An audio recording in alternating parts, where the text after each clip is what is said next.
work together with China on issues where progress hinges on our common efforts. Nowhere is that more critical than accelerating the climate crisis, than the accelerating climate crisis. That was Joe Biden at the United Nations, announcing his intentions to, quote, accelerate the climate crisis. After all, the existential threat of climate change is the centerpiece of Joe's foreign policy and diplomatic relations, as he made clear during his UN speech. Together, these snapshots tell an urgent story of what awaits us if we fail to reduce our dependence on fossil fuels and begin to climate-proof the world. For one day, my administration, the United States, has treated this crisis as an existential threat from the moment we took office, not only for us, but for all of humanity. Last year, I signed into law in the United States the largest investment ever anywhere in the history of the world to combat the climate crisis and help move the global economy toward a clean energy future. We're also working with the Congress to quadruple our climate financing to help developing countries reach their climate goals and adapt to climate impacts. And this year, the world's on track to meet the climate finance pledge that made under the Paris Agreement, $100 billion to raise collectively.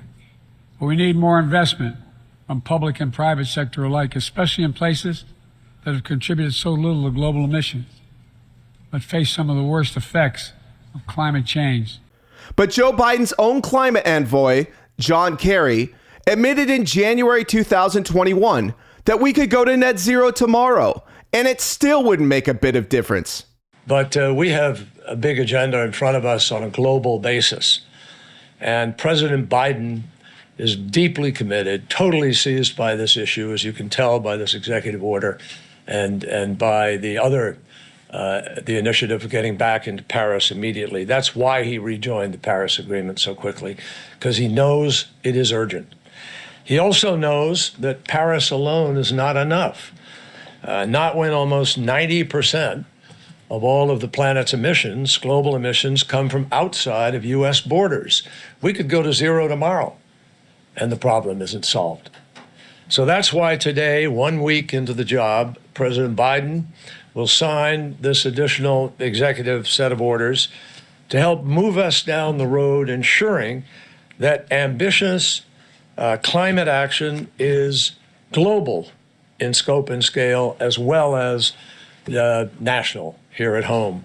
The massive industrial polluting elephant in the room is Communist China, which is profiting off of America's naive quest to stop the climate from changing.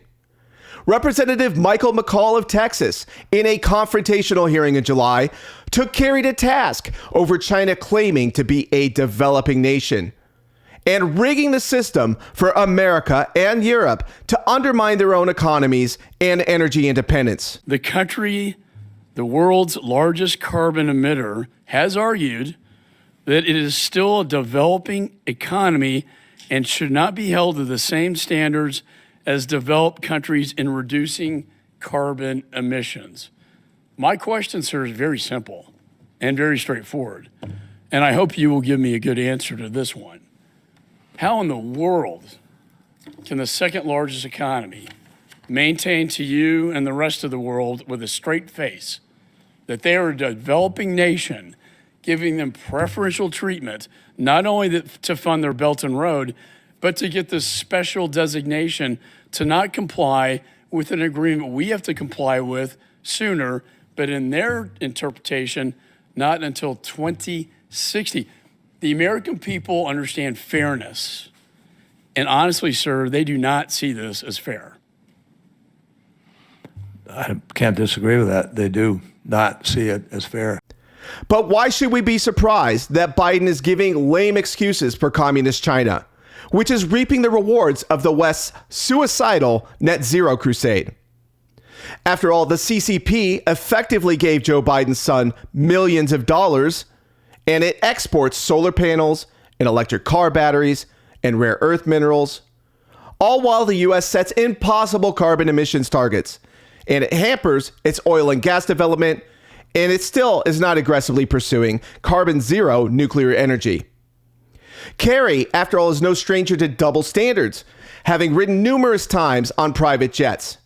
He even snapped when confronted at a congressional hearing about flying on private jets in July. And like many climate activists, he owns $1 million beachfront property. This is from the Washington Examiner. Quote, "From Bill and Melinda Gates to climate envoy John Kerry, climate activists have sounded the alarm about how melting ice will soon raise the ocean to levels that swallow the world's beaches. But some of the country's most vocal climate change activists have invested heavily in luxury oceanfront property along beaches they've claimed will be underwater one day due to rising sea levels." But Kerry's concerns did not prevent him from buying a considerable oceanfront property worth $11.75 million in 2017. The property includes more than 18 acres of land on which his 7-bedroom home sits, overlooking the Vineyard Sound, the story notes. And of course, President Joe Biden and First Lady Jill Biden purchased a vacation home in Rehoboth Beach, Delaware, also in 2017. Both long after radical Democrats started screaming about climate change in the early 1990s. This all adds up to the real climate crisis. And that's the exploitation of a natural phenomenon that mankind cannot control that's been going on for thousands of years. The Earth is at historical lows in terms of carbon dioxide in the big picture. And we are witnessing a period where mankind has benefited from industrialization and modern technology to protect them from the climate. We are safer now than we ever have been before from the climate. Deaths from natural disasters are down 99% in the last 100 years. The world population is living longer than ever, and the global population is higher than ever. We just hit 8 billion people. If you think that fossil fuels are threatening mankind, wait till you see a world without fossil fuels. These climate protesters in New York recently marched to stop the purported climate crisis, blissfully ignorant that they are wearing plastic hoodies and rain slickers, all of it derived from petroleum products. Modern society is built upon fossil fuels, and that's the real target of the climate hoax. Make America weaker and less energy independent while we are deluded into believing we're saving the planet.